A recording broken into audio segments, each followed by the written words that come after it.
Bismillahirrahmanirrahim. Assalamualaikum warahmatullahi wabarakatuh. Alhamdulillahirabbil alamin wa bihi nasta'in ala umuri dunya waddin wa ala alihi wa ashabihi ajma'in. Amma ba'd. Kaum muslimin wal muslimat, para pemirsa Al-Furqan TV yang mudah-mudahan dirahmati oleh Allah Subhanahu wa taala. Di antara nikmat terbesar yang diberikan oleh Allah Subhanahu wa taala kepada kita semua, yaitu nikmat dipertemukan kita dengan bulan Ramadan. Bulan yang penuh dengan kemuliaan. Bulan yang penuh dengan keberkahan. Bulan yang penuh dengan ampunan. Di dalam bulan suci Ramadan terdapat beberapa ibadah. Di antaranya adalah ibadah puasa, yang mana Allah Subhanahu wa taala mewajibkan bagi setiap muslim yang mukallaf untuk berpuasa di bulan suci Ramadan. Allah Subhanahu wa taala berfirman, "Ya ayyuhalladzina amanu kutiba alaikumusshiyam." Wahai orang-orang yang beriman, diwajibkan atas kalian berpuasa. Kama kutiba alal ladzina min qablikum, sebagaimana diwajibkan kepada umat-umat sebelummu. La'allakum tattaqun, agar kalian bertakwa. Maka tujuan Allah Subhanahu wa taala mewajibkan kita berpuasa di bulan suci Ramadan ini tidak lain melainkan agar kita semua menjadi hamba-hamba Allah Subhanahu wa taala yang bertakwa. Kaum muslimin wal muslimat, para pemirsa Al-Furqan TV rahimani wa rahimakumullah. Di antara sunnah-sunnah dalam berpuasa yang hendaknya kita ketahui, dan ini sangat penting sekali agar puasa kita menjadi berkah, agar dosa-dosa kita diampuni oleh Allah Subhanahu wa taala. Maka di antara sunnah-sunnah puasa yang pertama adalah mengakhirkan sahur. Rasulullah SAW bersabda, "Tasahharu fa inna fis sahuri barakah." Bersahurlah kalian, makan sahurlah kalian, karena dalam makan sahur terdapat keberkahan. Dan bahkan sunnah sahur adalah pembeda antara puasanya Ahlul Kitab, puasanya orang-orang Yahudi dan Nasrani, dengan puasanya orang-orang Islam. Nabi SAW bersabda, "Faslun baina siyamina wa siyami Ahlul Kitab akalatus sahur." Pembeda antara puasa kita, yaitu kaum muslimin, dengan puasanya Ahlul Kitab adalah adanya makan sahur. Karena Ahlul Kitab mereka meninggalkan sunnah ini, meninggalkan makan sahur. Dan di antara akidah Ahlussunnah wal Jamaah yaitu menyelisihi Ahlul Kitab. Maka dengan kita makan sahur, kita telah menyelisihi Ahlul Kitab. Dan yang perlu kita ketahui juga, dalam sahur hendaknya kita akhirkan makan sahur kita. Rasulullah SAW, dimana dalam hadis Anas, beliau mengakhirkan sahurnya. Beliau pernah makan sahur bersama Rasulullah SAW, kemudian beliau berdiri untuk menunaikan sholat subuh. Kemudian beliau ditanya, waktu antara Rasulullah SAW makan sahur sampai beliau selesai makan sahur dan berdiri untuk sholat fajar, kata beliau, yaitu antara 50 sampai 60 ayat. Maksudnya di sini, orang yang ingin makan sahur disunahkan dia mengakhirkan makan sahurnya. Sekitar atau seperti orang yang membaca Al-Quran antara 50 ayat sampai 60 ayat. Kurang lebih sekitar 10 sampai 15 menit. Ini menunjukkan makan sahur tidak terlalu lama dan tidak pula terlalu cepat. Bukan sebagaimana yang disebutkan atau kebiasaan sebagian kaum muslimin, mereka makan sahur di tengah malam. Mereka makan sahur di jam 1, jam 2. Yang akhirnya mereka tidak kuat berpuasa. Itu sebabnya karena meninggalkan sunnah Nabi SAW, yaitu mengakhirkan makan sahur. Maka dengan kita mengakhirkan makan sahur, insya Allah Subhanahu wa Ta'ala akan memberikan keberkahan, memberikan kita kekuatan agar bisa puasa, agar kita bisa menyelesaikan puasa sampai tenggelamnya matahari atau sampai masuknya waktu maghrib. Ayo ikhwah azani Allah wa iyyakum, para pemirsa Al-Furqan TV yang senantiasa diberkahi oleh Allah Subhanahu wa Ta'ala.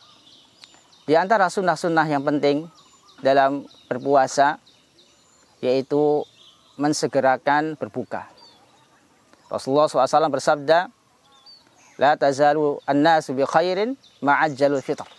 Senantiasa orang-orang dalam keadaan baik selama mereka mensegerakan berbuka.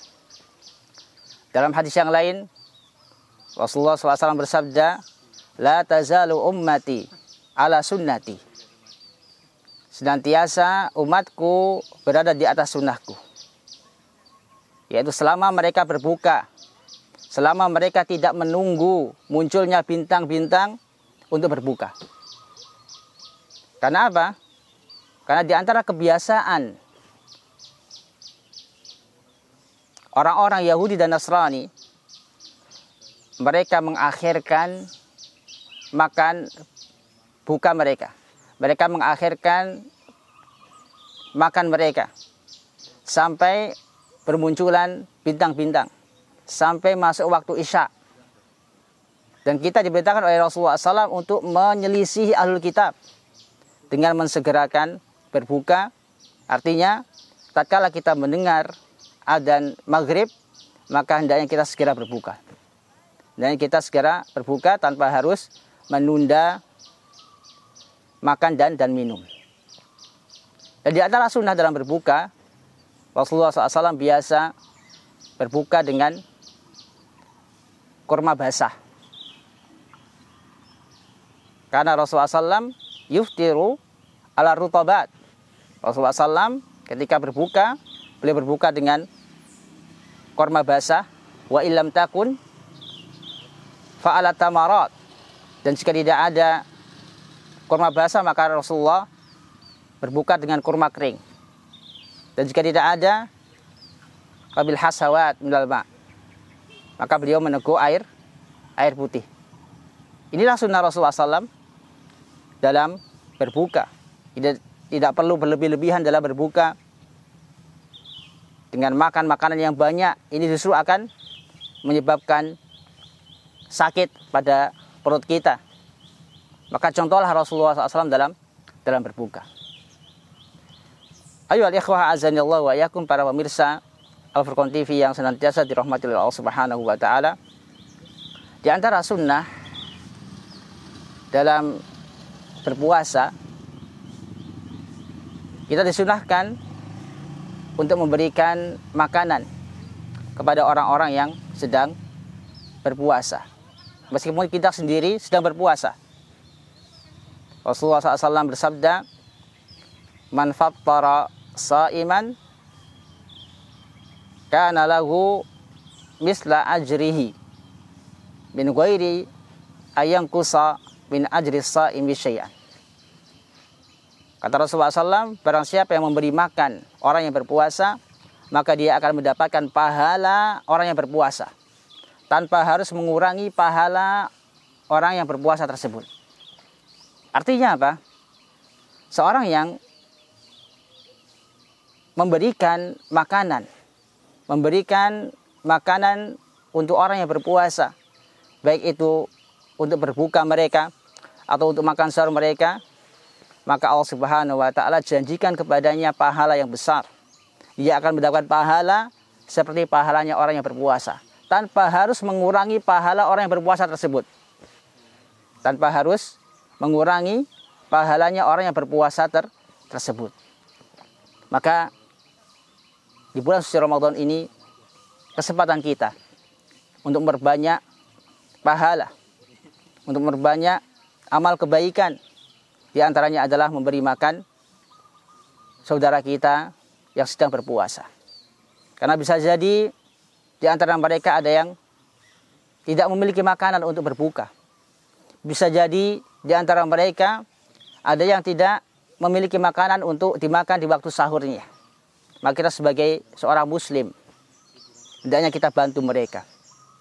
Hendaknya kita ringankan beban mereka, sehingga kita akan mendapatkan pahala dari Allah Subhanahu wa taala. Kaum muslimin wal muslimat, a'azanillahu wa iyyakum, para pemirsa Al-Furqan TV rahimani wa rahimakumullah. Di antara sunnah yang lain yang bisa kita amalkan di bulan suci Ramadan ini, yaitu memperbanyak sedekah. Nabi SAW adalah orang yang sangat dermawan. Dan lebih dermawan lagi tatkala masuk bulan Ramadan. Rasulullah SAW dalam sebuah hadis disebutkan, karena Rasulullah SAW ajwadun nas, wa kana ajwadu ma fi Ramadan hina yalqahu Jibril. Rasulullah SAW adalah orang yang paling dermawan, dan semakin dermawan lagi tatkala masuk di bulan suci Ramadan, tatkala Jibril datang kepada beliau, menemui beliau untuk mengulang-ulang bacaan Al-Quran, untuk mengulang-ulang hafalan Al-Quran. Dan Rasulullah SAW disifati dalam hadis tersebut, disifati dalam hal kedermawanan seperti angin yang berhembus, menunjukkan begitu ringannya tangan beliau dalam memberikan harta atau makanan kepada orang lain. Maka Rasul adalah contoh yang baik. Rasul adalah teladan kita, khususnya dalam bersedekah. Maka janganlah kita termasuk orang-orang yang bakhil, orang-orang yang kikir, terutama di bulan suci Ramadan. Hendaknya kita perbanyak bersedekah, khususnya kepada orang-orang yang sangat membutuhkan, kepada fuqara dan masakin, yang mudah-mudahan dengan banyaknya kita bersedekah di bulan suci Ramadan, kita akan memperoleh banyak pahala, diampuni dosa-dosa kita oleh Allah Subhanahu wa taala. Kaum muslimin wal muslimat rahimani wa rahimakumullah, demikian sunnah-sunnah di dalam bulan suci Ramadan, khususnya sunnah-sunnah dalam berpuasa. Mudah-mudahan Allah Subhanahu wa taala memberikan kita kemudahan untuk mengamalkan sunnah-sunnah tersebut, dan mudah-mudahan Allah Subhanahu wa taala menerima puasa kita dan ibadah kita di bulan suci Ramadan ini. Wallahu taala alam, wa sallallahu Nabi Muhammadin wa ala alihi wasallam. Wassalamualaikum warahmatullahi wabarakatuh.